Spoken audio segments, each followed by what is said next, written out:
Entonces da comienzo. Buenas noches. Les damos la bienvenida al quinto taller de investigación aplicada de la gestión 2022 con el título El sistema de control social de la coca en el trópico de Cochabamba. Lecciones para Colombia. Invitamos a la doctora Fernanda Vanderley para dar las palabras de apertura del evento. Adelante, por favor.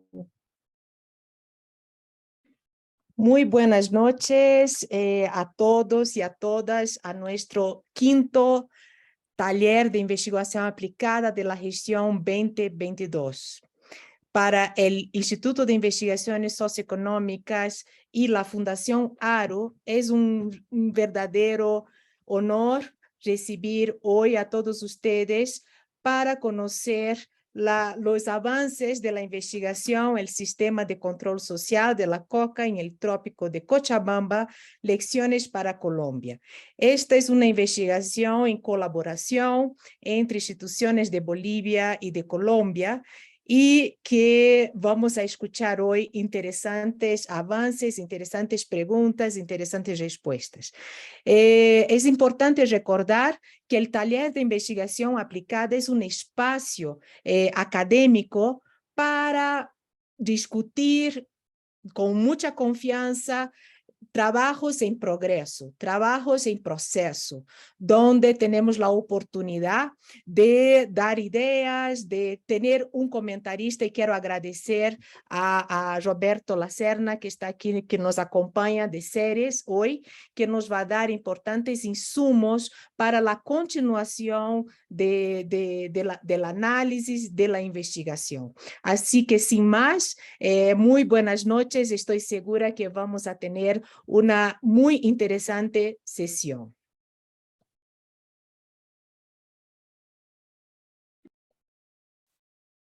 Muchas gracias, doctora Fernanda Vanderley.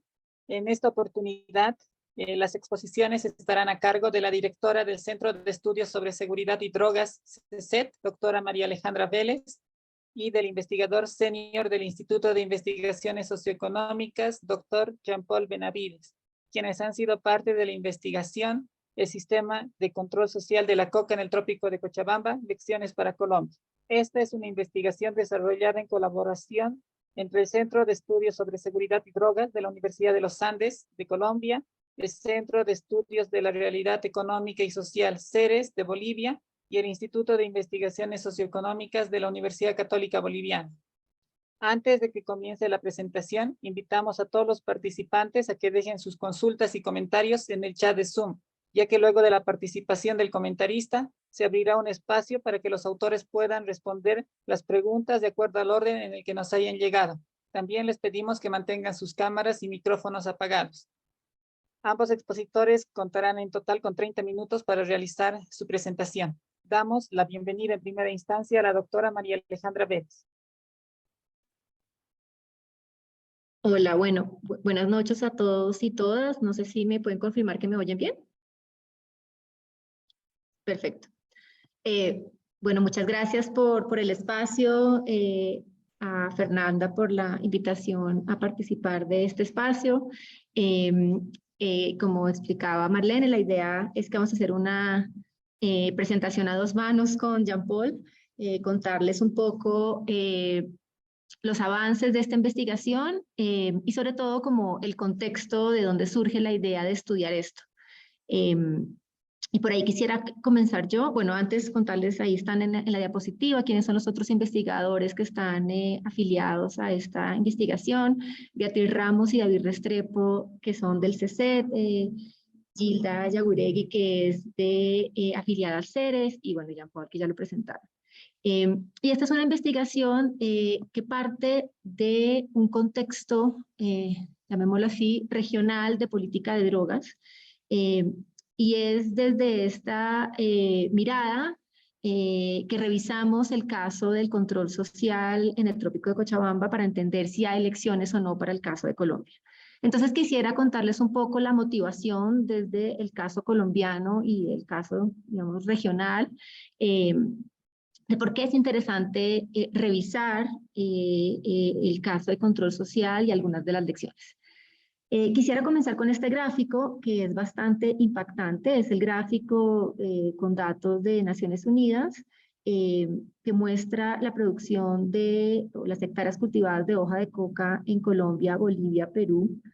Y ahí lo que se muestra es que obviamente los porcentajes de hectáreas cultivadas de coca que aportan Colombia, Perú y Bolivia en la producción total de la región han cambiado a lo largo de los años. Si bien en los 90s la suma de Bolivia y Perú era mayor a la de Colombia, en los siguientes años Colombia tuvo una mayor participación y en este momento pues Colombia está alrededor de las 150.000 hectáreas de coca. Obviamente estos gráficos y los datos de Naciones Unidas no tienen en cuenta que hay un mercado legal de hoja de coca para Perú y para Bolivia. No es el caso en Colombia, donde virtualmente toda la producción de hoja de coca es para producción de cocaína. Pero un dato importante es que la suma de hectáreas cultivadas en estos tres países se ha mantenido entre las 120.000 y las 246.000 hectáreas. Y eso es importante verlo así porque la literatura muestra que de alguna manera hay como un efecto globo regional. Cuando se disminuye en un país, se aumenta en el otro, porque estamos hablando de satisfacer una demanda de 20 millones de consumidores de cocaína en el mundo. Así que eso es parte, digamos, del planteamiento acá, y es que la guerra contra las drogas pues, no ha logrado mucho en cuanto a reducir la oferta. Esta es los datos para Colombia de producción de cocaína. Colombia produce más o menos el 70% de la cocaína mundial y se estima que 1.8% del PIB colombiano representa el mercado de la cocaína. Mal contado, pues porque contabilizar un mercado ilegal es muy difícil.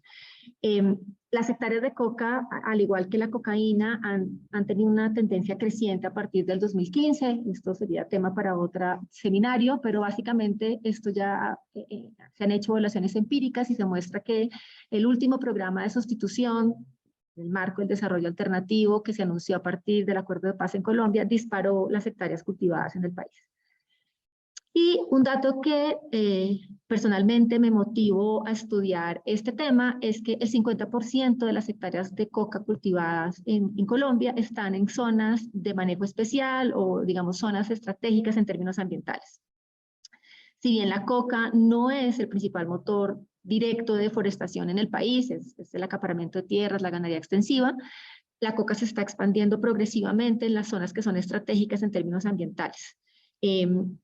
El mapa a la derecha muestra las zonas, digamos, que son importantes en términos ambientales, parques nacionales en verde, resguardos indígenas en amarillo, territorios colectivos de comunidades negras, que es otra categoría en el país, en morado. Y los puntos rojos es la coca en el 2008, en el 2018, en el 2020 más o menos lo mismo, y muestra que el 20% de la coca en el país está en reservas forestales, el 4% en parques nacionales, el 8% en resguardos indígenas, el 15% en comunidades negras. Entonces el 50% mal contado de la coca está en zonas que son importantes en términos ambientales. Y la política de drogas en Colombia, pues lo ha intentado todo, ¿verdad? Ha estado, digamos, enfocado en unas estrategias, llamémoslas represivas, basadas en erradicación forzada, manual o aérea, con múltiples costos sociales, ambientales que se han evaluado en el país. Desde el año 94 en Colombia se fumigó con glifosato de manera aérea, que es esa línea anaranjada que ustedes ven ahí. Esto se suspendió a partir del 2015 y se ha venido aumentando entonces la erradicación manual, con unos resultados pues poco efectivos como lo ven en la gráfica. Actualmente en Colombia el gobierno del nuevo presidente ha anunciado que no van a reanudar la aspersión con glifosato, pero se mantiene por ahora la erradicación manual. No me voy a detener aquí, pero sí quiero mencionar cómo estas políticas no han funcionado y por qué podría ser interesante mirar lo que está pasando en Bolivia. En cuanto a erradicación aérea, hay afectaciones ambientales, sociales a la salud humana, esto se ha documentado en la literatura, y un dato interesante es que es una estrategia muy poco costo efectiva. Para reducir los cultivos de hoja de coca en una hectárea es necesario asperjar aproximadamente entre 33 y 45 hectáreas. Entonces, pues sí, efectivamente cuando usted fumiga elimina los cultivos, pero pues el esfuerzo, además de todos los impactos ambientales, pues es muy importante. Entonces, pues no es una estrategia costo efectiva. En el caso de la erradicación forzada manual, también ha sido poco efectiva y además genera muchos conflictos entre la fuerza pública y los campesinos cocaleros. Genera disrupción en los ingresos de las familias, hay descoordinación con los programas de sustitución y hay reportes de uso excesivo de la fuerza por parte de los escuadrones de erradicación. El tercer elemento en la política de drogas, entonces, un poco menos represivo, ha sido pues todos los programas de desarrollo alternativo que se han hecho en toda la región. El último, como les contaba, en Colombia, fue parte del acuerdo de paz que firmaron entre el gobierno colombiano y la exguerrilla de las FARC. Y ahí se implementó el Programa Nacional de Sustitución. Este programa de sustitución es grandísimo, abarcó alrededor de 99.000 familias y pretendía ser, digamos, una sustitución por otros productos. Sin embargo, a la fecha hay muchos incumplimientos y retrasos en los pagos, solo el 9% de los hogares han recibido, digamos, todos los proyectos productivos, y la implementación del programa ha puesto en riesgo la vida de muchos líderes sociales. Las estimaciones que nosotros hemos hecho con técnicas de evaluación de impacto muestran que el programa aumentó el asesinato de líderes sociales en 481%. Es decir, la política menos represiva igual tuvo efectos no intencionados en el asesinato de líderes sociales. Con un gasto, un presupuesto de 4 billones de pesos colombianos en este programa. Entonces, estamos parados en un momento en Colombia que tenemos alrededor de 150.000, 200.000 hectáreas. Se ha aprobado todas las estrategias de política de drogas durante 60 años o más. Y estamos como en la misma situación. Y en ese punto de partida donde nos preguntamos si el control social es una alternativa o no, y qué elementos, teniendo en cuenta por supuesto que el contexto es muy distinto, pero qué elementos tendrían sentido o no.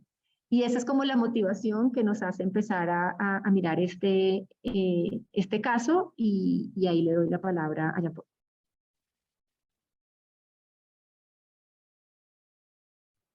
Bien, muchas gracias, María Alejandra. En efecto, entonces, ahora vamos a mostrar rápidamente un aspecto de toda la lucha contra las drogas y la coca en Bolivia. El del control social de la coca.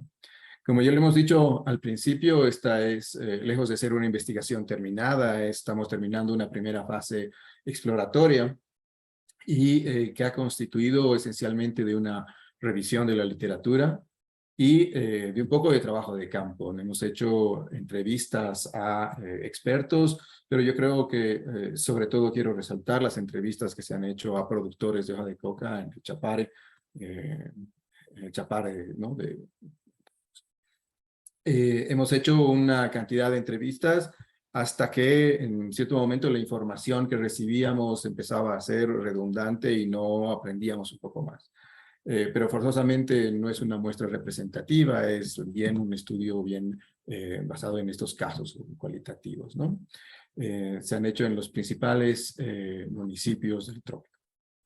Voy a pasar rápidamente sobre estos cambios institucionales o cambios normativos de la política antidrogas y sobre la coca, ¿no? Y quiero resaltar primeramente este hito muy fuerte para la lucha antidrogas en Bolivia, que fue la Ley 1008 en 1988, y que estuvo al origen de casi 20 años de movilizaciones por la coca, ¿no? Una ley que se ha categorizado siempre como una ley bastante represiva y que ha dado resultados a movilizaciones, marchas, bloqueos muy fuertes en términos de Bolivia, como todos los conocemos. Uno de los momentos tal vez más álgidos y más duros de este camino normativo fue el Plan Dignidad y los intentos del gobierno boliviano de llegar al objetivo de coca cero, ¿no? En el Chapare. Y esto dio origen también a enfrentamientos bien fuertes. En estos años empezamos a ver los cazabobos y atentados contra las fuerzas del Estado y etcétera. Creo que un punto, una diapositiva antes, un punto de cambio radical fue en el gobierno de Carlos Mesa, en el cual Carlos Mesa llegó a un acuerdo con el entonces todavía dirigente o diputado Evo Morales para aceptar una cantidad de hoja de coca por cada familia registrada en el Chapare, ¿no? Este fue entonces el primer acuerdo coca, que debería tener una vida limitada de 1 año dependiendo de un estudio de consumo de la hoja de coca. Pero posteriormente el gobierno de Evo Morales, en realidad ya desde el 2008, fue ampliando la legislación y permitiendo mayores superficies ya legales en base a este acuerdo. Entonces, y además, exacto, poniendo a la coca como el centro de toda una estrategia de desarrollo, ¿no? Un acuerdo, un control social de la coca para el desarrollo, ¿no? Un desarrollo con coca. Entonces, ahí vemos como unos cambios normativos importantes desde la interdicción hacia el control, digamos, consensuado. Y esto es precisamente el control social de la coca. Pasemos. Entonces, un poco de descripción de cómo funciona y de qué es. Básicamente, el control social de la coca es un acuerdo entre el Estado, primero Mesa y después Evo Morales, para instalar un sistema de regulación, yo diría de autorregulación de las cantidades de hoja de coca, ¿no? Y sobre todo esto empezó a funcionar en el Chapare. En muchas de las entrevistas que hemos realizado, sale la idea de que el control social de la coca es sobre todo una forma de dar voz al sindicato o digamos, al miembro de base del sindicato. ¿Cómo funciona? La verdad es que retoman toda la práctica, toda la historia de formación del aparato sindical del Chapare. Y entonces, en el sindicato de base, una persona es elegida, generalmente el dirigente, para velar sobre las cantidades de coca que tienen cada uno de sus miembros. Este dirigente se encarga entonces de las relaciones, ya sea con los otros niveles de la estructura sindical, la central, la federación, la coordinación, pero también para como que interponer o negociar con las otras instituciones del Estado, ¿no? Entonces podemos pasar. Entonces, sí.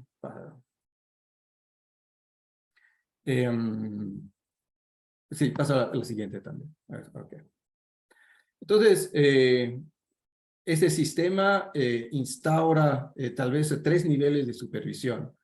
Primero sería el sindicato de base, donde está el productor y el primer nivel de la dirigencia comunal. Después están el sistema, todavía, bueno, exacto, un segundo nivel que sería ya el registro con las instituciones recientemente creadas por el Estado. Entonces, se hace por primera vez en Bolivia un registro de cada persona que tiene un cato de coca. Y gracias a este registro, entonces se empieza, yo creo, a establecer una supervisión de la producción de coca de manera un poco más sistemática. Y se establece un sistema de rotación y digamos, ordenado de medición de la hoja de coca, ¿no? Ahí se sabe quién es y dónde está. Y hay mediciones que se pueden hacer entonces regularmente.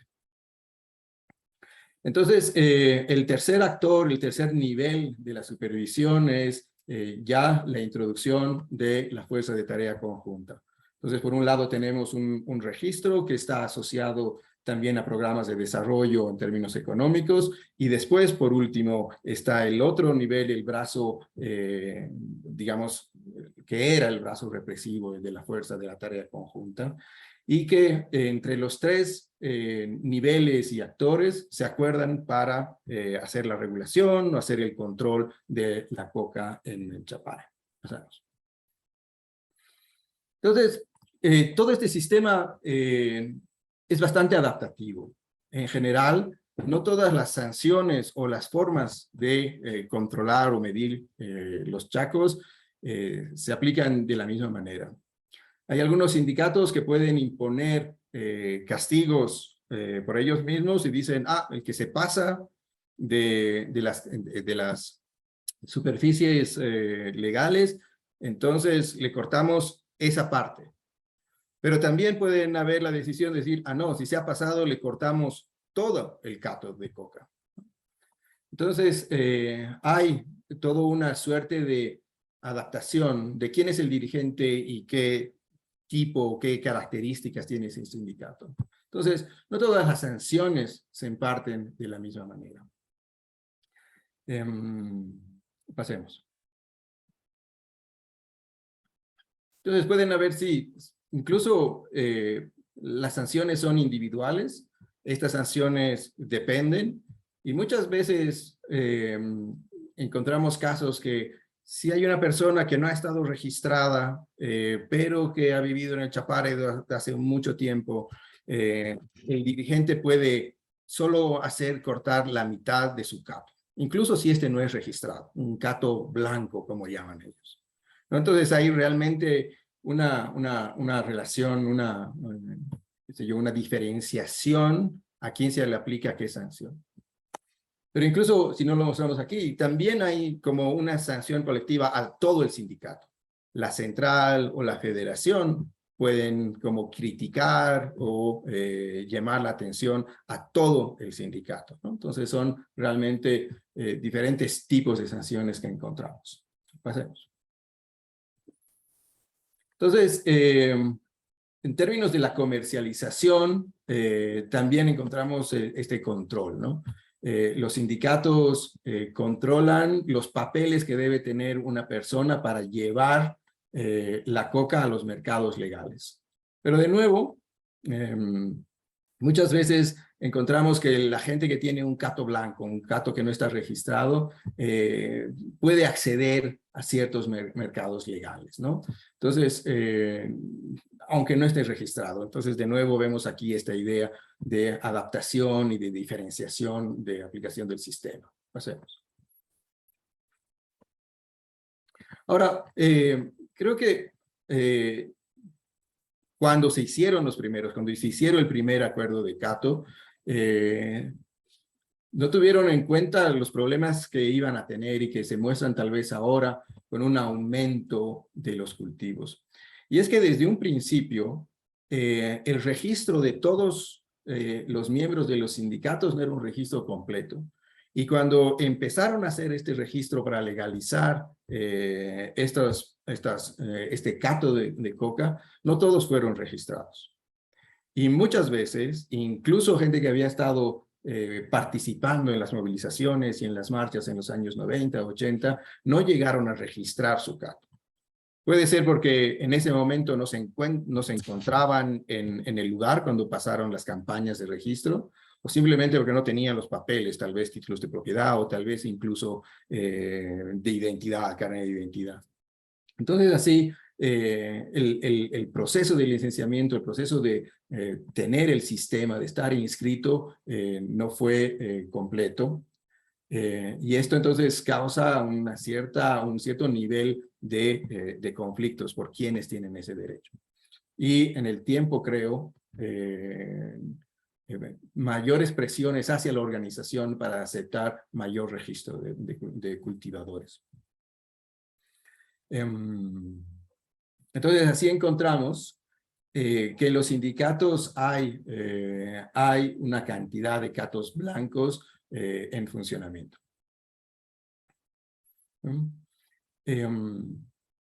Entonces, claro, esto ya es una citación de lo que hemos encontrado. Una persona que tenía un cato, pero solo le cortaron la mitad y le respetaron la otra parte, ¿no? Entonces, de nuevo, esta idea adaptativa del sistema.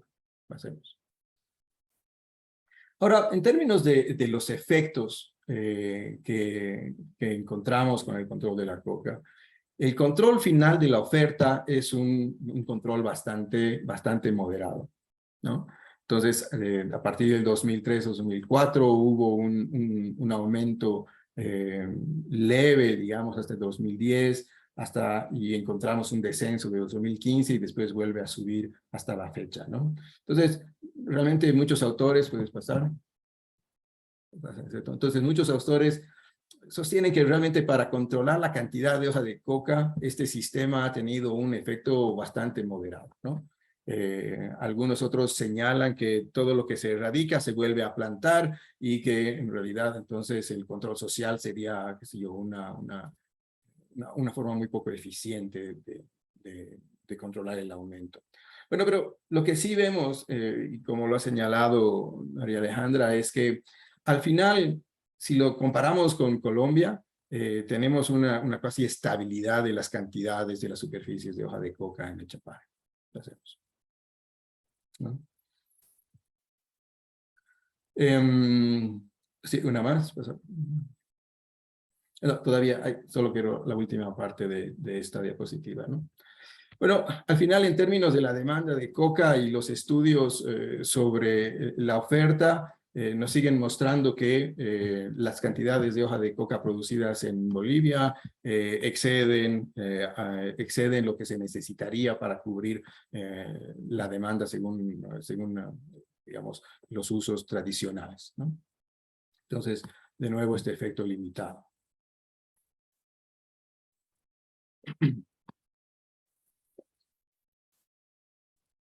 Ahora, pero si uno pregunta a los productores de coca en el Chapare qué es lo que resalta sobre la aplicación de este control, es sobre todo la idea de un clima de paz y de respeto de los derechos humanos en el Chapare.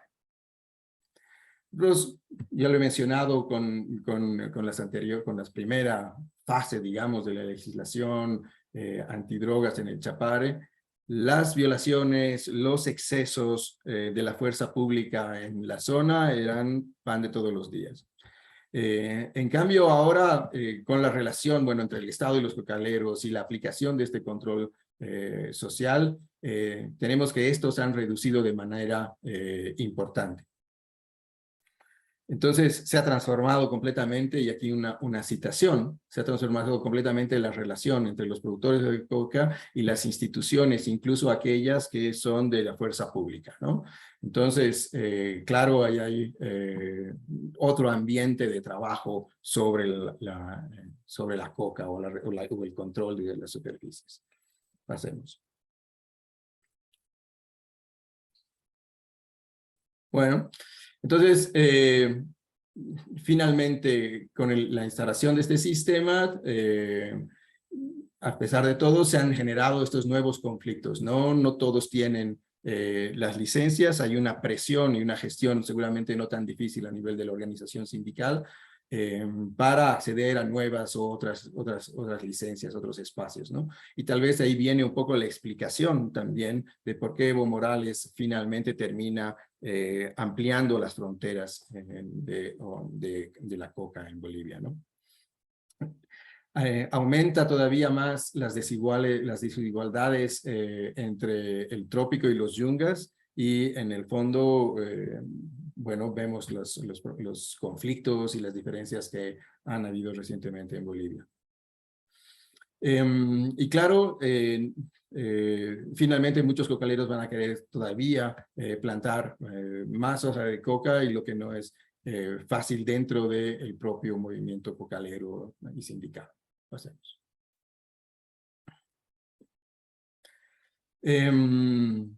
Ahora, otro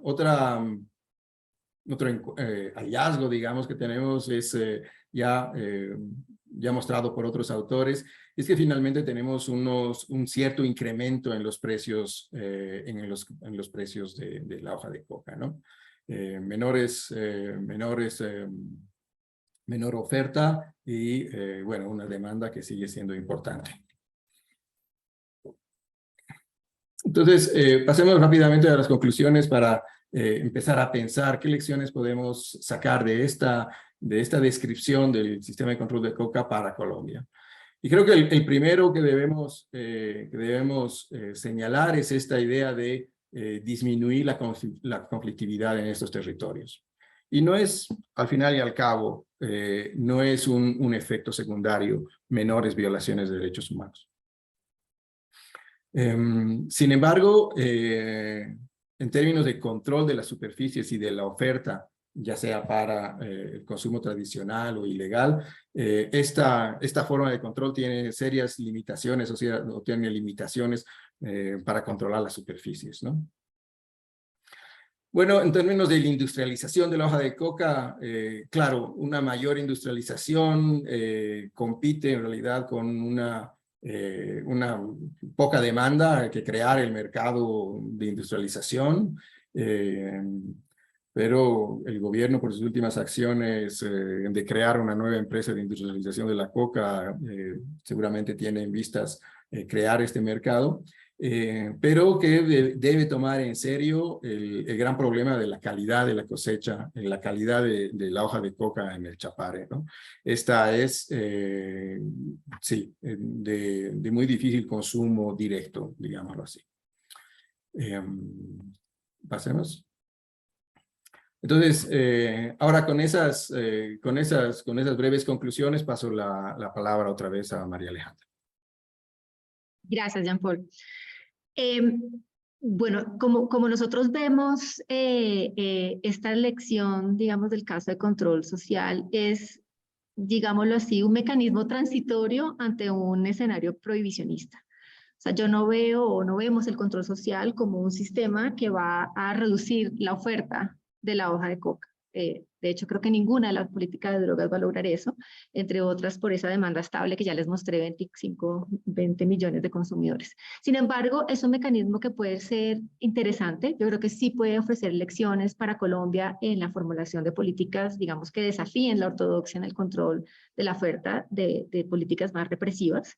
Como ya lo mencionaba Jean-Paul, pues está en la línea de políticas que pueden ser menos represivas y más alineadas con el cumplimiento de los derechos humanos. Yo creo que el control social puede ser una medida transitoria, incluso elementos del control social se pueden retomar en países como Colombia. ¿Y cuáles podrían ser eso? En el estado actual en Colombia, un mecanismo como el de control social puede funcionar como un mecanismo de contención. Repito, no de reducción, pero al menos de estabilización de la oferta, como ha sucedido acá. Y eso avanza en esta idea de descriminalizar a los campesinos que cultivan la hoja. De hecho, ya hay varios proyectos de ley en Colombia que están tratando de tener un tratamiento penal diferencial para quienes cultivan la hoja de coca. Entonces ya hay, digamos, en el país un ambiente para recibir este tipo de propuestas. Pero sí, el tratamiento penal diferencial, digamos, si no hay una criminalización de los campesinos, pues básicamente se va a expandir aún más los cultivos de coca. Así que este tratamiento penal diferencial requeriría de un mecanismo de contención como el que puede dar luces el control social. Digamos que la idea de la erradicación que debe suceder de forma voluntaria y consensuada con las comunidades también es un elemento que se puede retomar del control social.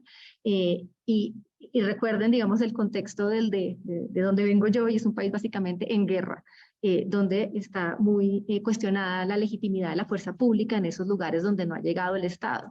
Entonces, pues se trata de disminuir, digamos, esas tensiones. Obviamente un sistema como este requiere de una organización muy fuerte a nivel de base, como la que encontramos acá, y para esto la lección para Colombia sería garantizar, digamos, esa organización cocalera para que pueda tener incidencia. También se necesita, por supuesto, una institucionalidad dedicada al tema de la hoja de coca, que actualmente en Colombia no existe, pues si se quiere hablar de usos alternativos, por supuesto tiene que haber temas de investigación de mercado para poder generar un mercado que en Colombia actualmente por supuesto no lo hay. Obviamente hay una preocupación y es cómo el control social puede ser un mecanismo para contener la expansión en estas zonas ambientalmente protegidas. Y yo creo que esto empieza a abrir la puerta de hablar de otros indicadores de éxitos en la política de drogas. Creo que el foco en hectáreas cultivadas pues no nos ha llevado a ningún lado. hay que empezar a tener otros indicadores como cumplimiento en derechos humanos, como conservación, como mejoramiento de la calidad de vida de estas poblaciones. Entonces, acá hay unos elementos que obviamente trasladarlos al contexto colombiano no pueden ser literal, pero creo que hay unos elementos que pueden empezar a conversar con un nuevo enfoque de política de drogas y eso es parte de lo que estamos explorando. Entonces, bueno, con eso termino. Gracias. Voy a detener aquí para poder conversar. Agradecemos a la doctora María Alejandra Vélez y al doctor Jean-Paul Benavides por su exposición. Para comentar el documento hemos invitado a Roberto Lacerna, quien es investigador y director del Centro de Estudios de la Realidad Social, CERES. Damos la bienvenida a Roberto Lacerna. Tiene 20 minutos para sus comentarios. Bien, muchas gracias. Muy buenas noches. Un gusto estar con ustedes y espero poder aportar un poquito a la discusión que se ha planteado acá, porque me parece, por supuesto, sumamente interesante, ¿no? Porque no siempre tenemos la posibilidad de debatir y reflexionar sobre lo que se ha estado haciendo en este tema. Y yo quisiera comenzar recordando algo que ha planteado, creo, María Alejandra, es que la historia de la lucha contra las drogas es muy larga. Es una historia llena de altibajos, pero con un resultado muy concreto, muy continuo y muy constante, que es el fracaso de esa política, en el sentido sobre todo de sus metas explícitas, ¿no? No se ha logrado controlar el consumo, no se ha logrado reducir lo suficiente el impacto en la salud, el impacto en la violencia, en fin, todos estos temas, ¿no? Y una de las razones principales para que esto haya ocurrido y que pese a que continúe este fracaso, las políticas persistan una y otra vez en aplicarse bajo distintos conceptos y con variaciones muy pequeñas, es que al final de cuentas, tanto los traficantes como los que luchan contra los traficantes lucran de esta política. Es decir, disfrutan de enormes beneficios, ¿no? De parte del Estado, de los traficantes, bueno, porque tienen un producto altamente cotizado, altamente demandado, pero al mismo tiempo en ausencia de institucionalidad desarrollan mecanismos de control entre ellos que aumentan sus beneficios en gran medida, ¿no es cierto?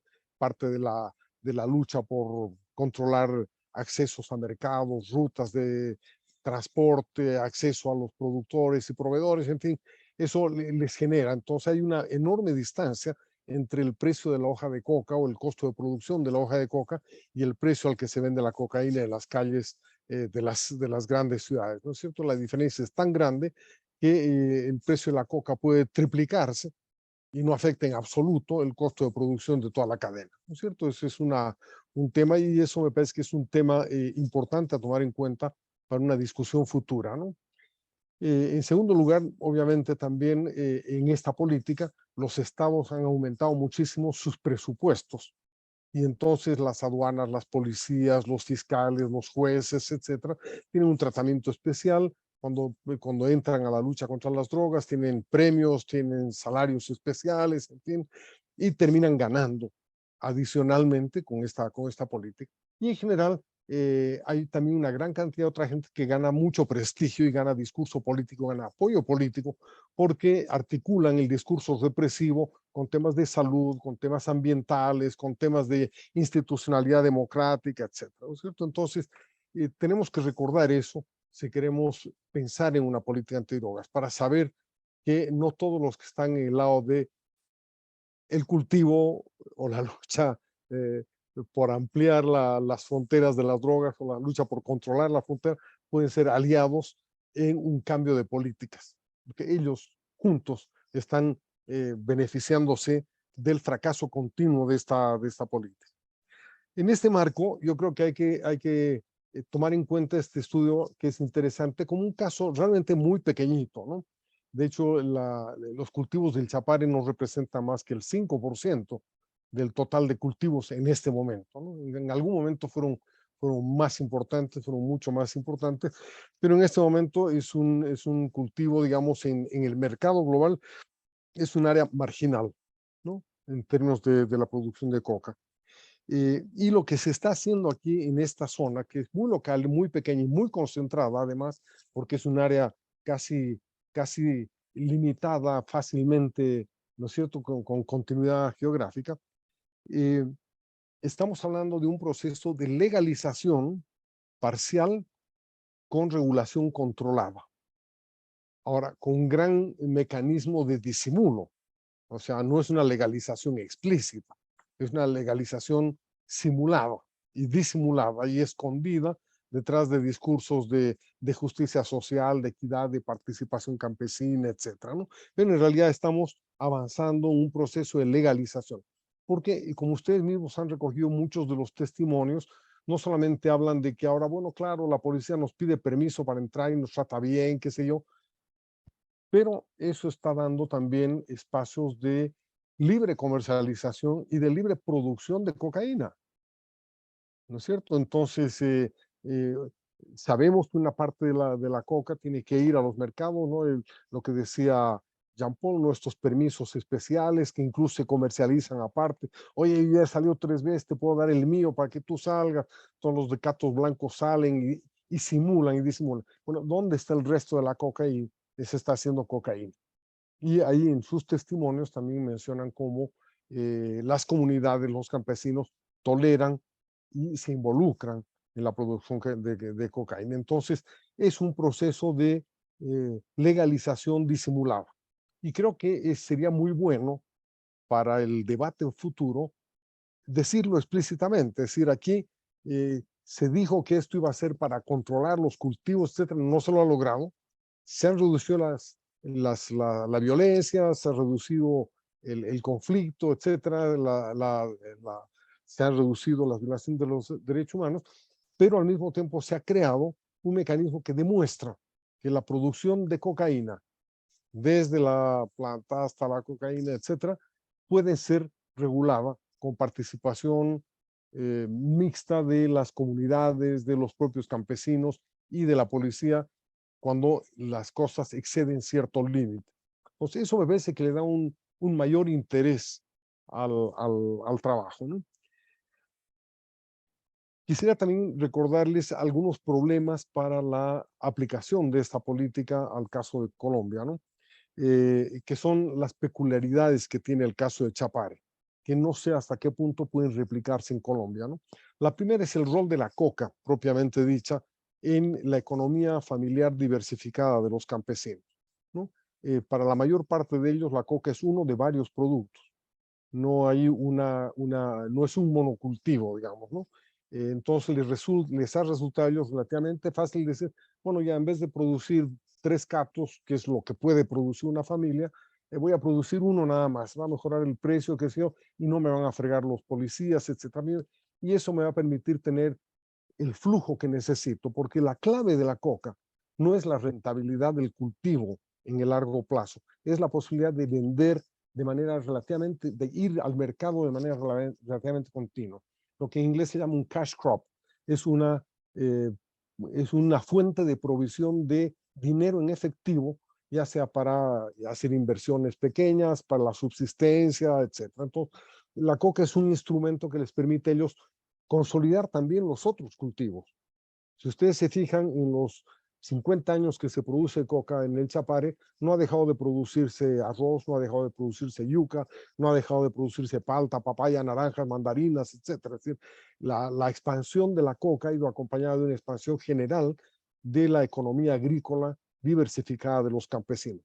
No sé hasta qué punto esto es replicable en Colombia, ¿no es cierto? Es decir, este rol peculiar de la coca. Y el otro es el rol del sindicato, ¿no? En el Chapare no se ha organizado el sindicato para defender la coca, para luchar contra la represión, sino que el sindicato se constituye incluso antes de la economía agrícola de los campesinos, ¿no? En el origen de la colonización, antes de encontrar la tierra, se organizaba el sindicato. Y era el sindicato el mecanismo de acceso a la tierra, primero. El que distribuía las parcelas, el que encontraba dónde había un espacio donde podían asentarse, cuántas familias podían asentarse, y una vez que estaban asentadas, es el que distribuía la tierra y negociaba el acceso a los servicios públicos. Negociaba con los sindicatos de transporte para que entre el camión, con el servicio de caminos para abrir sendas, en fin, con el Ministerio de Educación para las escuelas, con todo, con todos. Era un pequeño gobierno, ¿no? Y ese rol, no sé si existe en Colombia con la fuerza que tiene en el caso del Chapare, que claro, es muy interesante, pero hay que ver también a dónde ha derivado la actual política de control social, porque en muchos casos ha convertido a estos sindicatos en unos mecanismos autoritarios de control de la vida cotidiana y de la disciplina y de las decisiones de los individuos, que va mucho más allá de lo que era en un principio, que era un pequeño gobierno de servicio a su comunidad. Ahora es un pequeño gobierno de represión y de control también a la comunidad.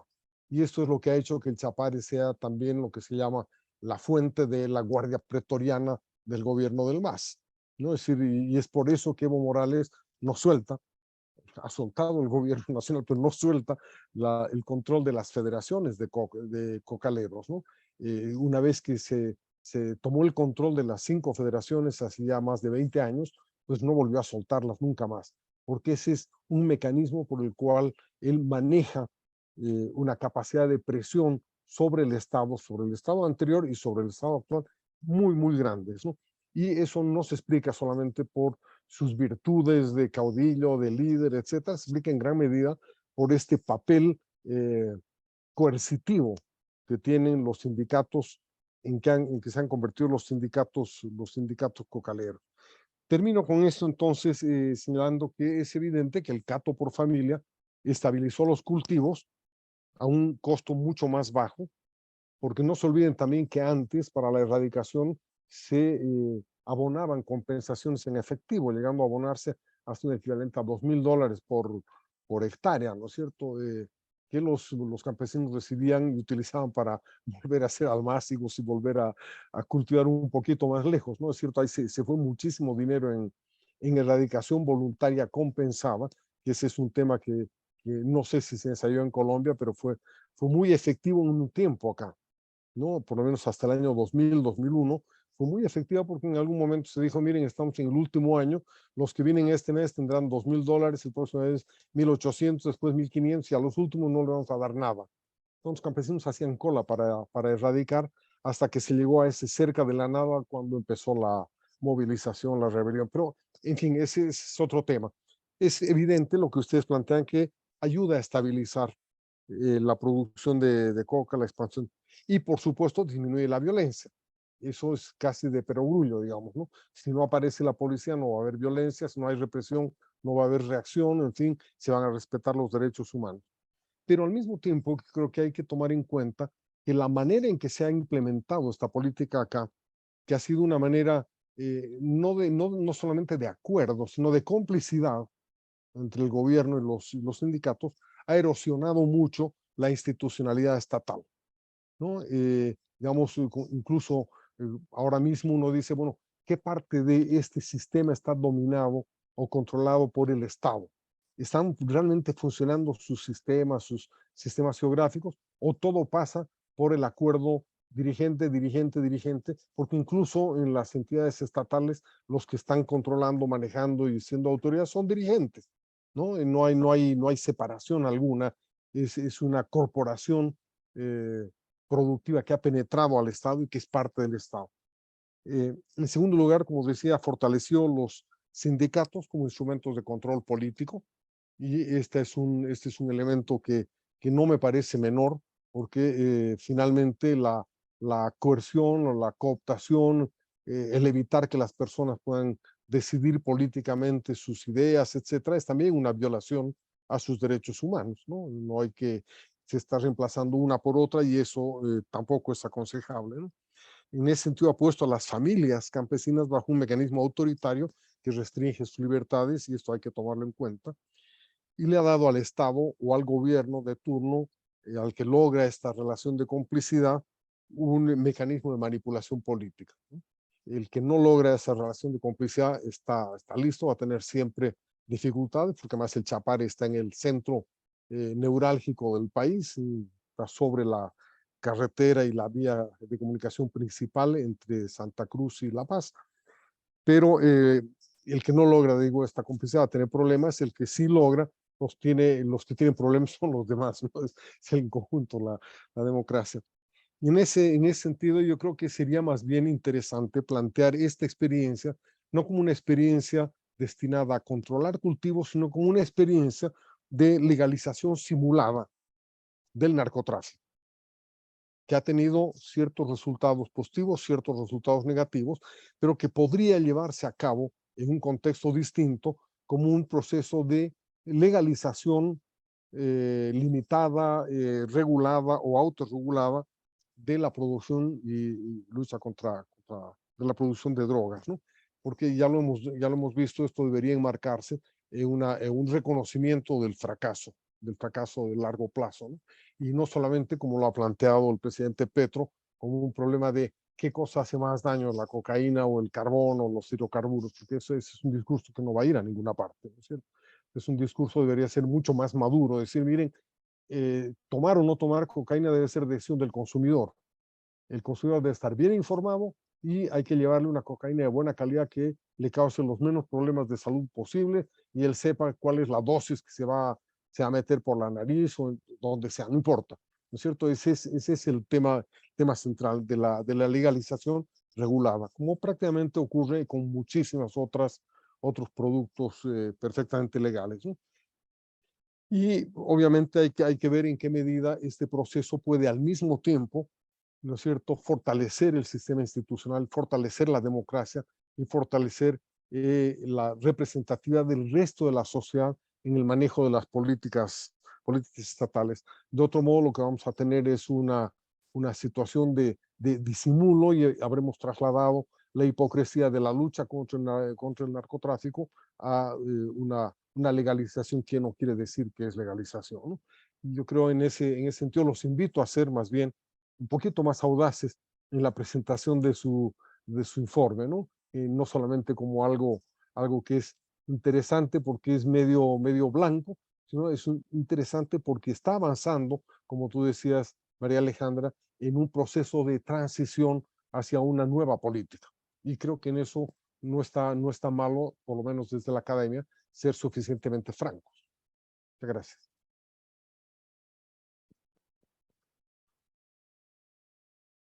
Muchas gracias, Roberto. Agradecemos a Roberto Lacerna por los valiosos comentarios a la investigación. Abrimos el espacio para que la doctora María Alejandra Vélez y el doctor Jean-Paul Benavides puedan responder a los comentarios o quizás añadir algunos detalles más. Gracias. No, buenísimo, Roberto. Muchísimas gracias por tus comentarios. Yo la verdad es que coincido con tu apuesta y con tu posición. Yo creo que parte de la discusión acá es que hay que, cómo transitamos en un momento de contradicciones, de dejar como la hipocresía un poco en la política de drogas. Así que pues tendremos que discutirlos con lo demás, pero a mí el tema de plantearlo incluso como un mecanismo de legalización, que yo sé que en Bolivia aún no se está discutiendo eso, pero en Colombia sí. Sería interesante.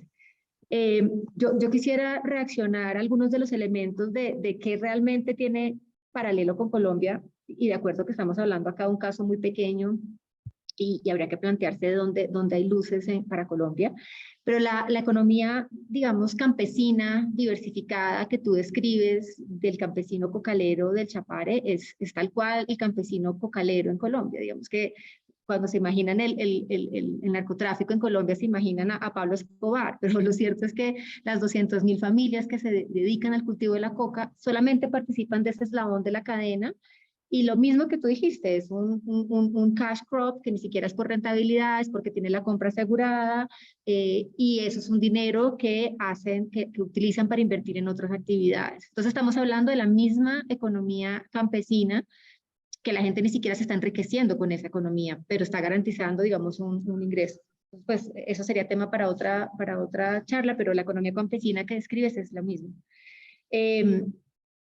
Lo que describe sobre la erradicación voluntaria compensada, pues no con las cifras que mencionaste, pero es básicamente la última estrategia que tampoco funcionó, porque porque erradican un día y a los 3 meses otra vez hay el incentivo de hacerlo más adentro de la frontera agrícola, empujando los bosques. Entonces yo creo que esos dos elementos se repiten. Por supuesto, el rol de los sindicatos no tenemos algo igual, pero sí hay muchas comunidades, digamos, indígenas, tanto étnicas, tanto indígenas como afrocolombianas, que llamamos en Colombia, que son muy organizadas con una estructura muy vertical, que yo creo que serían las instituciones llamadas a hacer esa contención. Entonces, por supuesto, no es para toda la Colombia, pero yo sí creo que hay elementos allí que se pueden retomar, por supuesto, con una idea de más acción colectiva, control social y no, obviamente, un mecanismo autoritario, digamos, también hay que resaltar lo negativo, por supuesto, no hay que retomarlo. Pero yo sí creo y lo veo, como lo enfatizaste tú y lo dijo Jean-Paul, que sí necesitamos un mecanismo transitorio en este tema de la prohibición. Y creo que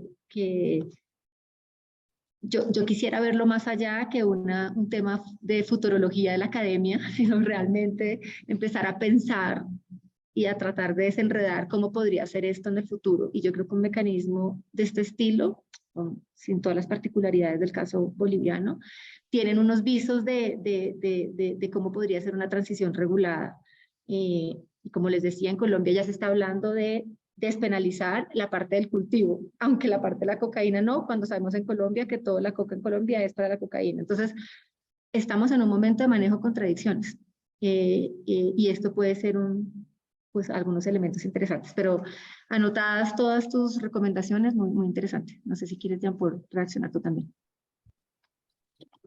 Sí, no, agradecerte de nuevo, Roberto, por esos comentarios. Y el rol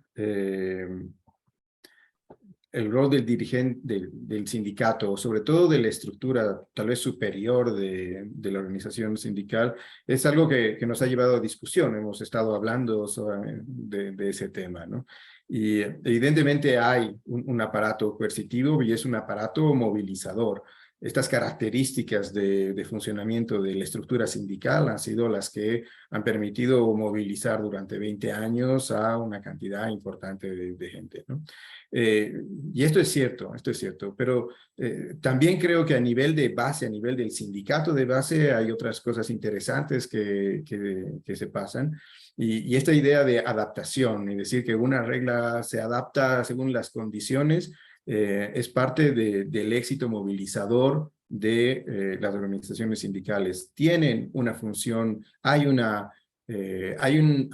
carácter autoritario, si uno quiere. Hay una correa de transmisión de información y de órdenes desde niveles superiores hacia los niveles de base del sindicato, pero a niveles de base del sindicato esto se modula también y hay otro comportamiento, ¿no? Entonces, efectivamente basado en la historia de formación del sindicalismo en el Chapare, ¿no? Formado previamente y que básicamente abarca una amplia gama de funciones, legalizar la tierra, construir caminos, traer un profesor, construir una escuela, etcétera, ¿no? Todas otras funciones que hacen del interés del comunario de base hacia el primer nivel de la organización.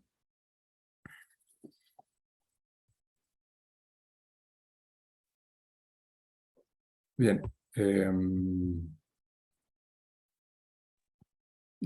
Hay una pregunta. Sí. Voy a hacer un pequeño comentario. Esto quizás en algún momento, en el año, no me acuerdo, 93, 94, hicimos una propuesta la propuesta del Cato empezó a flotar ya entonces, ¿no? En el diálogo nacional, el primero y el segundo, etcétera, en la época de cuando Banzer empezó su presidencia, ya empezó a discutirse el tema del Cato. Y hay una propuesta que me parece interesante, era que los permisos no fueran a una zona en abstracto, como ocurre ahora como ocurría con la ley 1008 y como ocurre con la nueva ley, ¿no? Que define esta área es legal, esta otra área es en transición, o aquí tenemos 6.000 hectáreas de 12.000.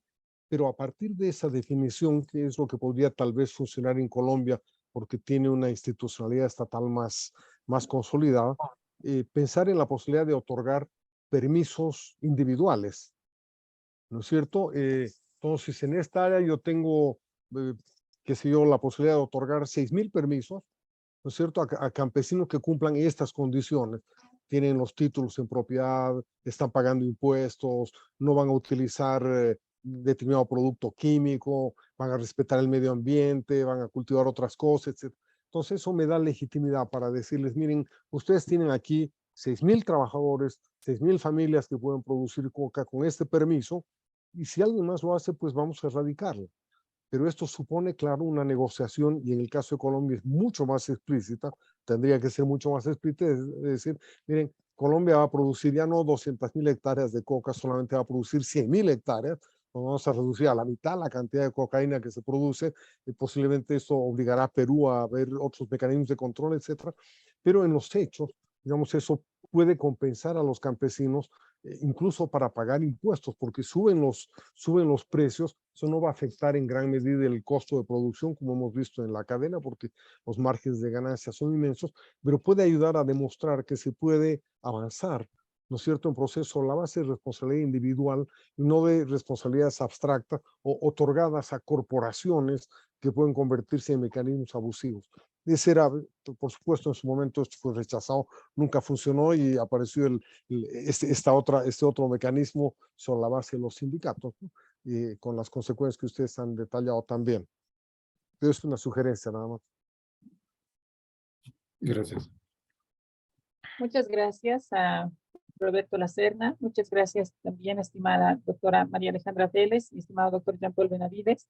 A continuación se abre el espacio para preguntas abiertas del público. Primero se va a proceder a leer las preguntas que nos enviaron.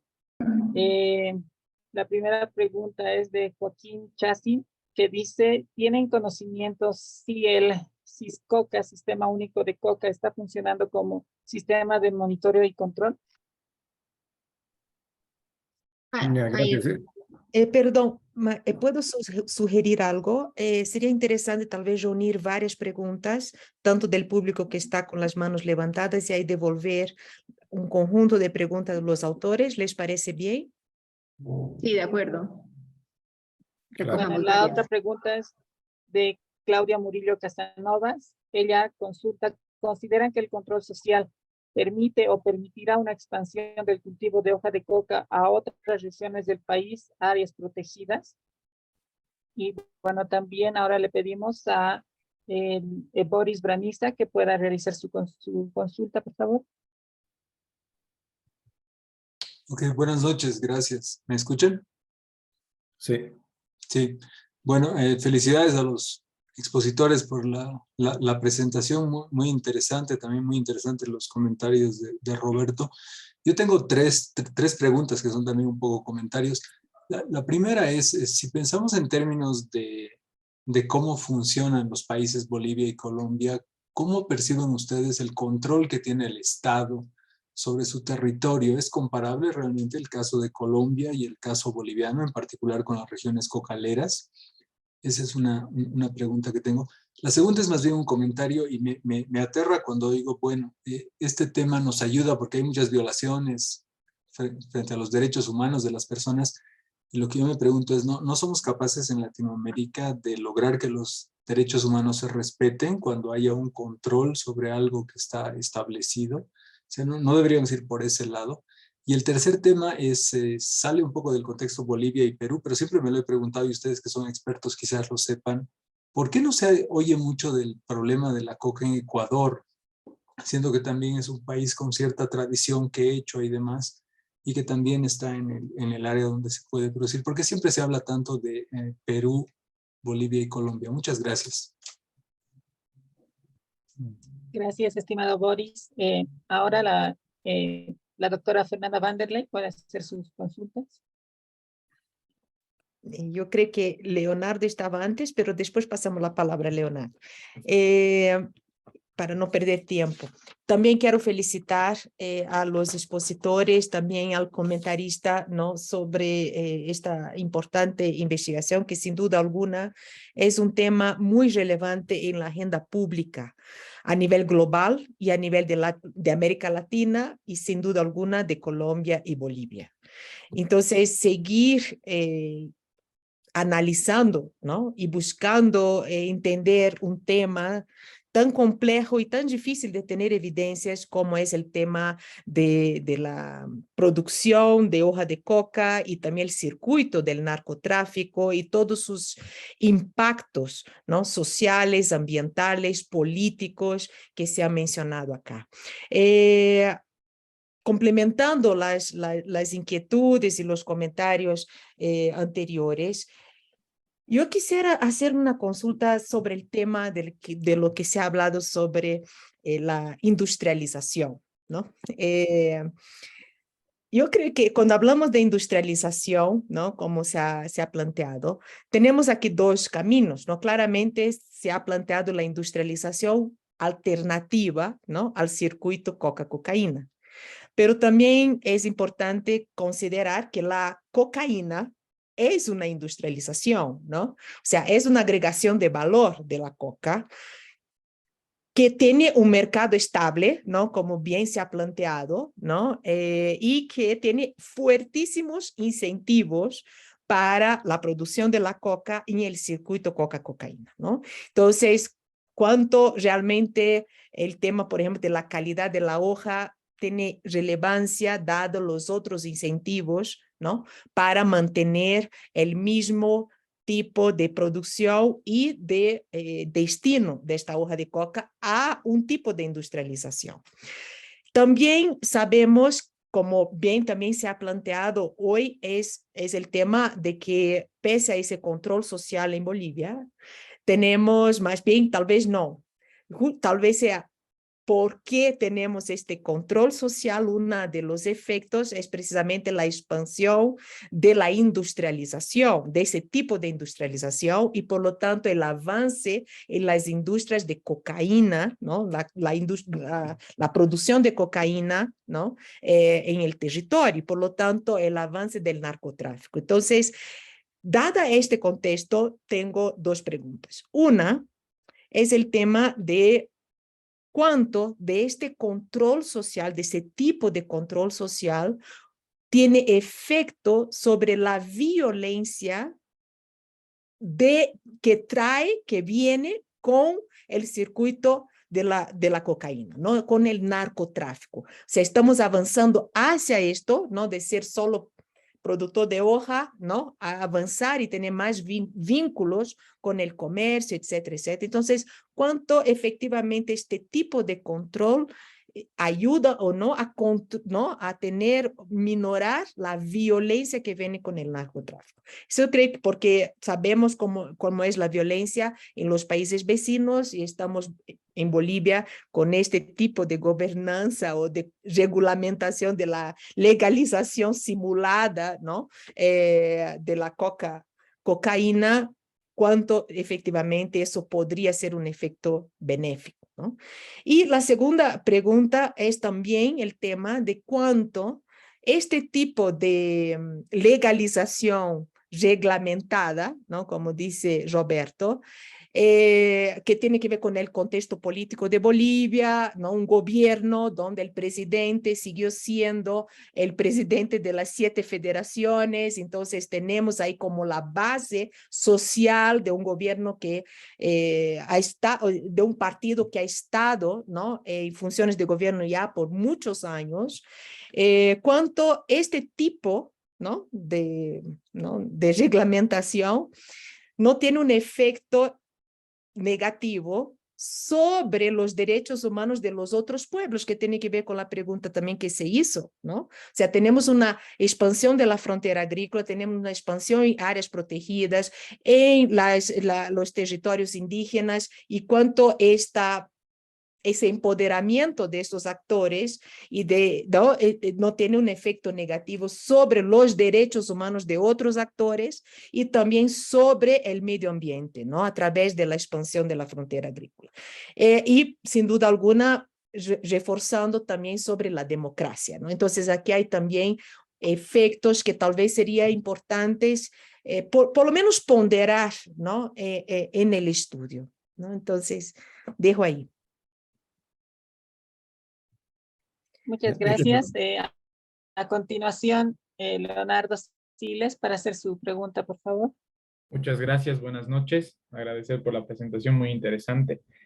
Sí, mi pregunta iba también relacionada con lo que acaba de lanzar la doctora Vanderlei, tal vez en un sentido distinto, ¿no? Y también en el comentario de Roberto me gustó mucho eso de manejar la noción de que al parecer este sindicato es como una suerte ya de gobierno dentro de lo que es Chapare, ¿no? Entonces, a ver, la pregunta que voy a hacer va bien relacionada al tema de la distinción entre los catos blancos, que ustedes los han llamado, y aquellos que están con licencia, ¿no? Entonces, si bien uno de los hallazgos de su investigación ha sido que la violencia por parte de la fuerza estatal ha reducido, mi pregunta es si más bien no vamos a tener como una sustitución, y no sé si eso lo han encontrado en las entrevistas, pero una sustitución de la violencia a la fuerza del Estado por la violencia sindical. ¿En qué sentido estoy planteando la pregunta?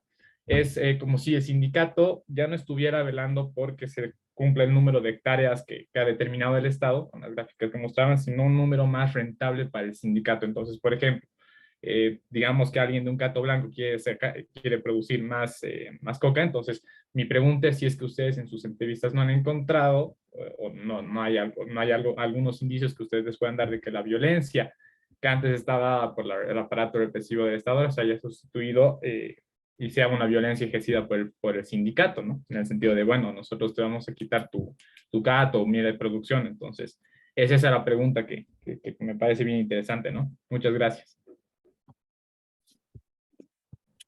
Bien, no sé, María Alejandra, si quieres comenzar con algo o... Vale, yo hago una reacción de varias cosas y luego te dejo las difíciles a ti. Primero quisiera reaccionar nuevamente al último comentario de Roberto, porque yo creo que esto que estamos conversando y lo de las licencias individuales, etcétera, es exactamente lo que se está conversando hoy en Colombia para el mercado de cannabis legal. Ya hay un proyecto de ley incluso para ver cómo porque pues no hablamos de esto, pero Colombia además tiene una gran producción de cannabis. Entonces ya hay un proyecto de ley incluso para legalizar esos cultivos de cannabis con licencias individuales. Pero yo creo que incluso en ese contexto es interesante el tema de control social porque vamos a tener un mercado de todas maneras informal a la par de un mercado legal. Y parte del reto es cómo controlar ese mercado informal. Y yo creo que la única forma de hacerlo es a nivel, digamos, de la gente que ya tiene su licencia legal y controla el informal. Entonces, ahora que lo mencionas, creo que esto tiene otros posibles lecciones para otros casos. El tema de los parques era una pregunta concreta que nosotros teníamos para el caso del trópico y no hay datos oficiales, digamos, que podamos realmente mirar, pero en las entrevistas sí salió eso varias veces como una preocupación, y es que hay una expansión en los parques nacionales porque ahí no funciona el control social de los sindicatos. Entonces yo creo que el tema de los parques nacionales aquí y en Colombia pues es una preocupación. Y yo, digamos, parte de las lecciones es cómo diseñar un sistema de control social que de hecho opere para proteger, entre otras, los parques nacionales, que es donde creo que se está expandiendo la coca aquí, en Perú, en Colombia y en otros lugares. El tema del control de territorio, para el caso colombiano, Boris, pues no hay control territorial, pues de hecho estamos en guerra, entonces parte del tema cocalero opera en un lugar donde el Estado, la única presencia del Estado ha sido las avionetas que fumigan, y luego no hay presencia del Estado. Eso es parte, digamos, de la promesa del acuerdo de paz, y es que el Estado iba a llegar a esos territorios. Aún no es así.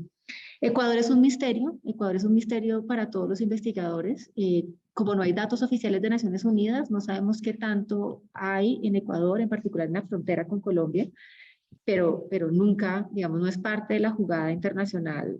Seguro hay en la frontera, pero no es importante y es un misterio académico, experimento natural de por qué en Ecuador no hay coca, o sea, realmente. Lo que dice todo el mundo es que ahora el otro jugador va a ser Venezuela, pero como no hay datos sobre Venezuela, pero seguro que allí también se están expandiendo los cultivos. Pero Ecuador es un caso de estudio. Sobre el tema de industrialización, que preguntaba Fernanda, yo sinceramente, a ver, yo creo que la guerra contra las drogas ha impedido que estudiemos los posibles usos maravillosos que podrían tener la coca en términos alimenticios, de fertilizantes, medicinales. Yo creo que no hay ni siquiera mucha investigación científica, digamos, occidental sobre la hoja de la coca, que la guerra contra las drogas ha impedido que desarrollemos eso. Yo creo que sí hay un potencial de esta planta que realmente es impresionante su potencialidad. Y yo creo que podemos crear un mercado. Wade Davis, que es uno de los antropólogos más famosos en Estados Unidos, dice, 2 deberíamos desayunar con té de coca o con mate de coca y no con café. Y nos perdimos esa posibilidad de industrialización. Dicho eso, no creo que esa industrialización vaya a competir con la otra que tú mencionaste de la cocaína. Es decir, digamos, como ya lo decía Roberto, no estamos hablando de temas de salud, pero pensar en una reducción del consumo a 0 de la cocaína ya es mentira. Ni siquiera los sintéticos ahora, los productos sintéticos lo han logrado. O sea, ese mercado es estable. Entonces no es que le vayamos a capturar mercado ilegal, pero sí estamos creando un mercado de un producto que es muy interesante y que lo tenemos olvidado. El tema que preguntaba, creo, bueno, no, también Fernanda, era una pregunta que yo tenía y que nosotros teníamos y que en las entrevistas simplemente no las pudimos obtener, y es el tema de si la violencia del narcotráfico también se redujo por el control social. O sea, esas preguntas nunca fueron posible que las contestaran los entrevistados. O sea, era, siguiente pregunta, o sea, no sabemos. Mi intuición es que el país de ustedes es mucho menos violento que el nuestro, digamos. Es mucho más, sí, es menos violento. En Colombia realmente los niveles de violencia que tenemos por control de las rentas del narcotráfico, por control del microtráfico es muy alto. Pero ni idea cuál ha sido el efecto del control social en eso. Realmente los entrevistados nunca quisieron abordar las preguntas asociadas al narcotráfico, entonces no, pues no lo sé. Yo hasta ahí. Las demás preguntas creo que las podrías reaccionar tú, Jean-Paul. Creo que tampoco me has dejado mucho.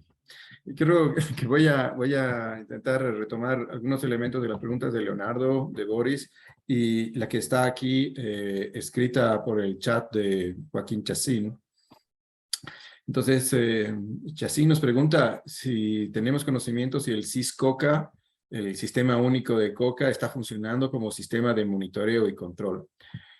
Quiero intentar relacionar esto con la idea de la presencia del Estado y de cómo funciona o si hay de autoritarismo organizacional, ¿no? Yo creo que efectivamente si cambiáramos de contexto de gobierno, las relaciones serían bien diferentes con un gobierno que no sea el MAS. Entonces, tal vez podríamos ahí preguntarnos, es una pregunta creo valedera, es saber cuántas instituciones del Estado podrían entrar al Chapare sin despertar una reacción muy fuerte de la organización sindical, ¿no? Entonces, yo creo que esa es una posibilidad muy difícil. Entonces, el SIS-COCA funciona con relación a esta estructura de poder. Yo creo que al final y al cabo, el control de coca ha logrado algo que no se pudo hacer en muchísimo tiempo, y es un registro y una identificación georreferenciada de los cultivos.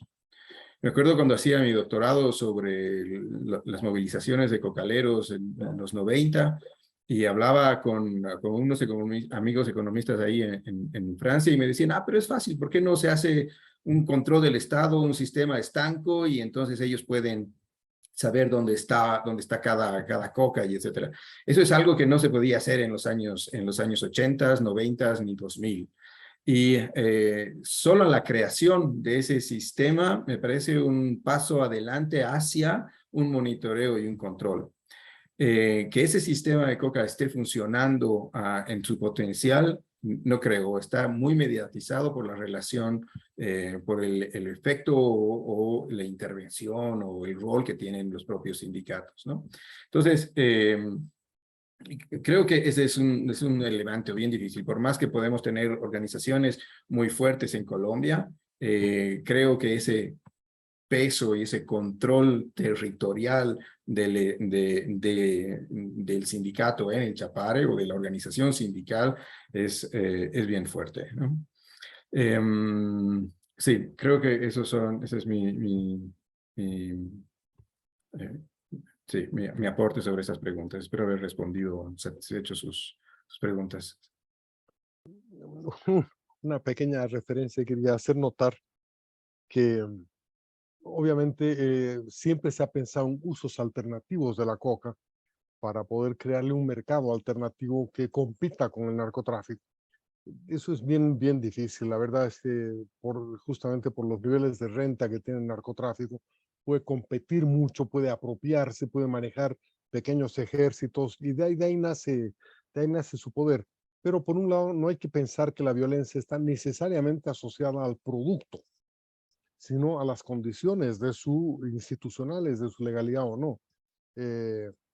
Los alcapones desaparecieron, como por arte de magia, el día que se legalizó el alcohol y el whisky, etcétera, y se pasó la prohibición en Estados Unidos, ¿no? Y en este momento a nadie se le ocurre que Johnny Walker esté asociado a un acto de violencia, digamos, ¿no? O que tenga que ver mucho con la violencia. Pero por el otro lado, lo que está, si ustedes se fijan algún rato, la posibilidad de abrir un mercado legal para la coca en su estado natural como infusión es inmensa de grande. Yo creo que se producen cerca de 6 millones de toneladas de té al año en el mundo, y si solamente se reemplazara el 1% o el 2% de esa producción por hoja de coca, absorbería más de la mitad de la producción total de hoja de coca. Por supuesto, si hubiera una legalización de ese tipo, posiblemente tendríamos coca en Borneo, coca en Malasia, en Madagascar, no sé qué, pero digamos sería otro ambiente, sería otra manera de competir, ¿no? Esa es una manera de vislumbrar escenarios alternativos. No todo es cocaína. La coca misma, ¿no? Hay gente a la que le gusta tomar coca en infusión o incluso mezclada, como alguna gente lo hace con otro tipo de hierbas. El mercado de las hierbas medicinales ha crecido muchísimo en el mundo y podría absorber una gran parte de la coca. Entonces, si en el futuro uno planteara una política no prohibicionista, una política de legalización controlada, etcétera, en la que pueda abastecerse de una parte en cocaína de buena calidad para el consumidor y otra parte absorberse en mercados de hierbas, etcétera, posiblemente los niveles de violencia, de violación de los derechos humanos prácticamente desaparecerían en el mundo, y lo mismo los usos de esa violencia o los usos de la coca y la cocaína para coartar las libertades de otras personas o para simular problemas de pobreza, etcétera, también desaparecería, ¿no? Entonces, yo creo que tenemos que abrir nuestra mente a mirar muchos escenarios distintos, y en ese sentido vuelvo a resaltar el aporte que ustedes hacen al recordar al armar este paper, es justamente mostrar la potencialidad que tiene avanzar en este proceso de legalización, abrir nuevos escenarios y alentar el debate desde la evidencia empírica, que me parece muy meritorio, ¿no? Muchas gracias. Tenemos la pregunta que creo que sí respondía en parte de Carolina Roa, que es, ¿se contemplan otros usos como el ancestral o el alimenticio en este proceso de control de la coca? Y también Joaquín Chassin, que está levantando la mano.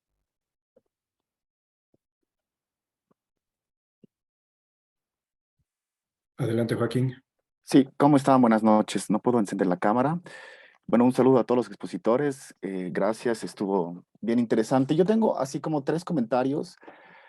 Bueno, la primera va como, ¿cuál es un poco, o sea, el mercado de la coca tiene una racionalidad económica, ¿no? Y que también está, digamos, con una base en lo legal, en el mercado legal, en el consumo legal. Ustedes han mostrado ahí los datos de las 14.000 hectáreas, pero también hay una base, digamos, ilegal, ¿no? De la economía del narcotráfico. Entonces, también, ¿cuál es la influencia también de este mercado de la coca en general y en particular con el control social con el narcotráfico, ¿no? Eso es también un elemento que, bueno, muchos se preguntan, hay mucha especulación en el tema, pero no hay tampoco ninguna claridad.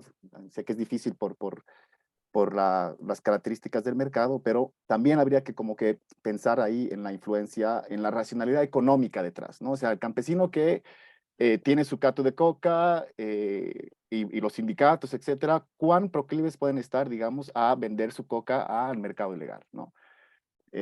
También no hay datos del desvío de coca, por ejemplo, que se tiene, ¿no? Es decir, la coca que sale, ¿no? del Chapare, ¿a dónde va, ¿no? Entonces hay también un tema de trazabilidad que es importante ver. El tema del comercio y sobre todo el Chapare, el tema del comercio de la coca está pues en manos de las chacas, de mujeres que comercializan la coca, ¿no es cierto? Y que no pasan por mercados legales, ¿no? Entonces también hay un factor criminal, digamos, ¿no? Que habría que analizar. El segundo punto es la diferencia entre las regiones del Chapare y de los Yungas, las dos grandes regiones en Bolivia. En los Yungas no ha funcionado el control social, o hay evidencias de que no ha funcionado completamente, ¿no? Entonces ahí también el factor político juega un rol importantísimo, ¿no? Y también el territorio, ¿no? Es decir, en esta regulación controlada o legalización disimulada que decía Roberto, hay también, pues, digamos, roles de las regiones, ¿no? Hay datos, por ejemplo, de que toda la región de Yapacaní, que es colindante con el trópico de Cochabamba, es una zona roja del narcotráfico. Ahí tenemos reservas forestales, el Choré y ahora Guarayos, que está en conflicto también, con fuerte presencia del narcotráfico. ¿Cuánta de la coca del Chapare está presente en esos territorios? Y sobre todo, el factor nuevamente del narcotráfico en esos territorios, ¿no? Y por último, yo creo que el control social ha perdido mucha fuerza, ¿no? En los últimos años, es decir, en los primeros 5 años, con Evo Morales había mucha esperanza, igual mucho recurso por parte del Estado, ¿no? Incluso la Unión Europea ha estado financiando este control social con las PACs, ustedes creo que lo han citado, pero ha ido perdiendo fuerza, ¿no? Y esa pérdida de fuerza y de interés y hace que también el control social pierda fuerza en sus mecanismos de control, ¿no? El hecho de haber pasado de la coca, de la interdicción policial, penal, al ámbito del desarrollo agrícola, ¿no? Hace que, bueno, la coca en su estado natural sea pues un producto agrícola para consumo directo, directamente de las personas. Ahora, ahí se ha perdido también el debate, es decir, no existe una discusión sobre la coca, ¿no es cierto?, para consumo directo, digamos. Cuestiones como la trazabilidad, repito, cuestiones como el tratamiento orgánico de los cultivos, ¿no es cierto? La coca que se consume en Bolivia es una coca sucia, ¿no? Es una coca que no cumple los parámetros para consumirla, ¿no? Directamente. Entonces, ahí también, digamos, el Estado, ¿no? Y también el modelo que manejan los campesinos está, pues, ¿no es cierto? Está ahí, sin una especie de regulación, sin una discusión que pueda llevar esto a otro nivel, ¿no? Yo creo que hay un estancamiento en general de la política del control social. Eso, gracias. Muchas gracias, estimado Joaquín. Un breve paréntesis antes de pasar a la respuesta de los expositores. Se les pide, por favor, llenar el formulario de evaluación del 5º taller de investigación aplicada, que lo pueden encontrar en el chat. Ahora sí pasamos de vuelta con los expositores para que puedan responder. Gracias. Ya, gracias por los comentarios, Joaquín. Bueno, sí, creo que en algunas de las entrevistas que hemos realizado sale la idea de, al final y al cabo, todos, bueno, nuestro trabajo de campo ha sido corto. Hay uno de los autores sobre estos temas, un antropólogo que ha estado 8 años en la zona y justamente decía que después de 8 años de estar ahí, recién empezó a tener menciones sobre el problema de la sobre la cocaína, ¿no?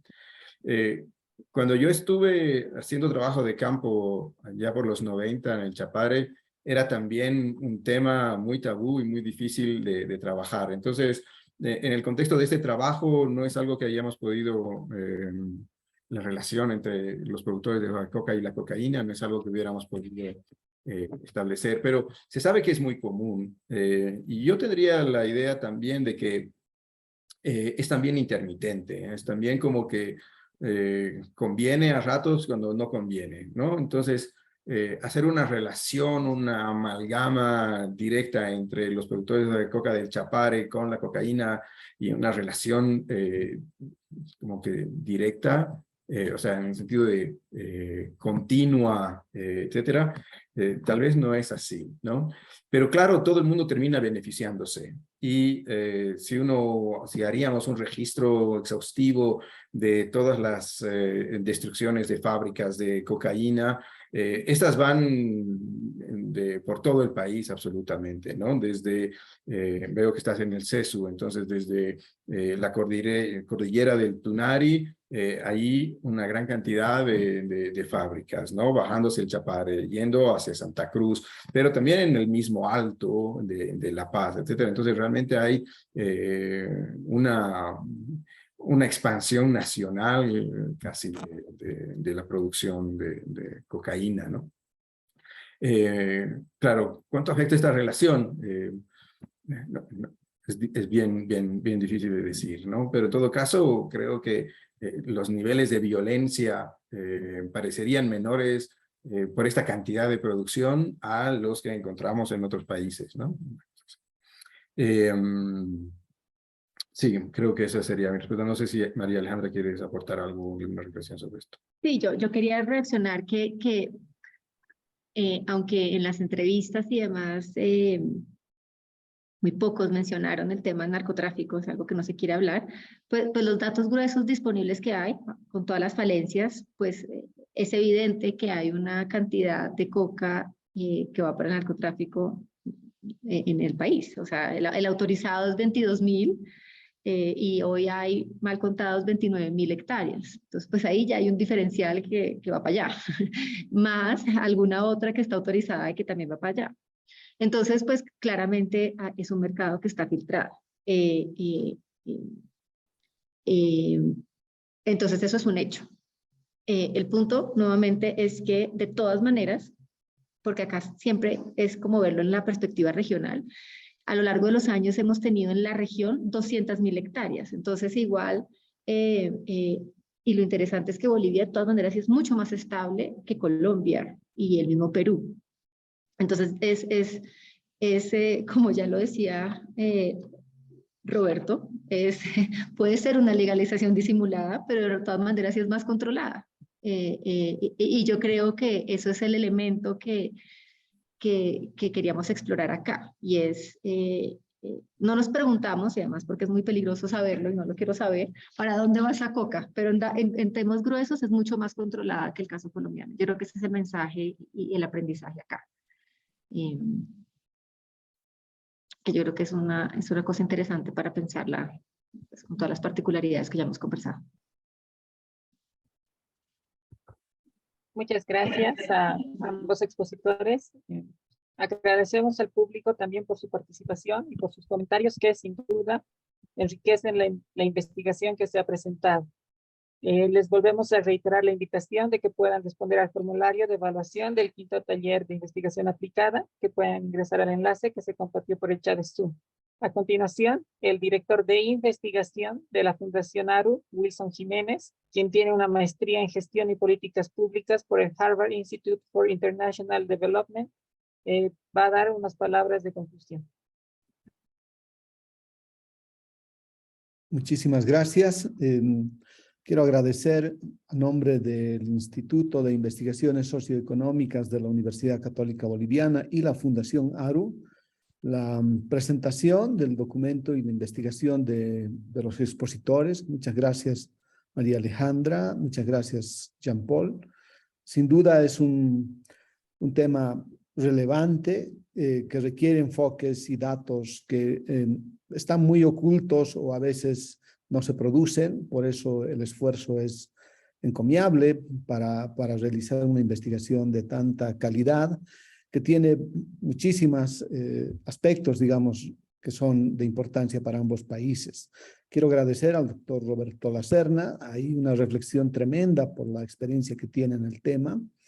Un saludo especial a Fernanda Vanderlei y el apoyo de Marlene, por supuesto, en la organización de este taller de investigación, y a todos los participantes, ¿no?, que han dado elementos, creo, muy interesantes sobre cómo, y preguntas sobre todo, comentarios sobre la organización industrial de la cocaína, la economía política, ¿no?, los productores, la acción del Estado, la estructura institucional y normativa, y sobre todo las implicaciones para la democracia y la paz social en nuestros países. Sin duda es una investigación tremendamente relevante que está aportando al acervo de investigaciones que se generan a través de este espacio de discusión, ¿no? Entonces, doy por clausurado y, por supuesto, invitar a todos los participantes a las siguientes versiones de este taller de investigación aplicada. Muchísimas gracias y buenas noches. Agradecemos al público por la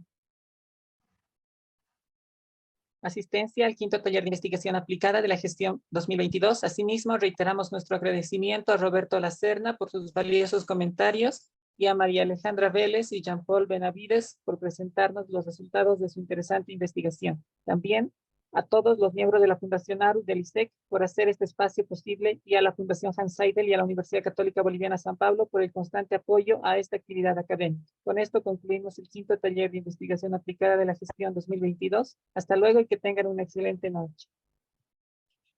Muchas gracias, hasta luego. Gracias, Roberto. Hasta luego, muchas gracias a Gracias, todos. un gusto. Hasta luego. Luego. Hasta luego. Gracias. Muy bien, excelente.